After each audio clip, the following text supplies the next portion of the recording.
Փոխվարչապետ Մհեր Գրիգորյանը ընդունել է պաշտոնական այցով Հայաստանում գտնվող Լիտվայի Հանրապետության արտաքին գործերի նախարար Կեստուտիս Բուդրիսի գլխավորած պատվիրակությանը։ Նախարար Բուդրիսի խնդրանքով փոխվարչապետը խոսել է նաև տարածաշրջանային կապակցվածության օրակարգի, Հայաստանի կայուն զարգացման ու խաղաղության տեսլականի մասին։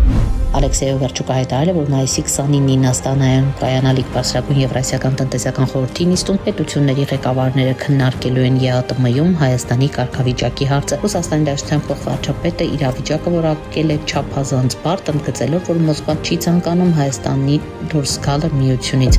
ԱՄՆ փոխնախագահ Ջեյ Դի Վենսը հայտարարել է, որ Իրանի հետ բանակցությունների ընթացքում որոշ հարցերի շուրջ զգալի առաջընթաց է գրանցվել։ Նա հավելել է, որ կարևոր է այդ բանակցությունները վարել ոչ հրապարակային ձևաչափով, քանի որ երբ բանակցությունների բոլոր մանրամասները հրապարակվում են, դա երբեմն ավելի է բարդացնում իրավիճակը։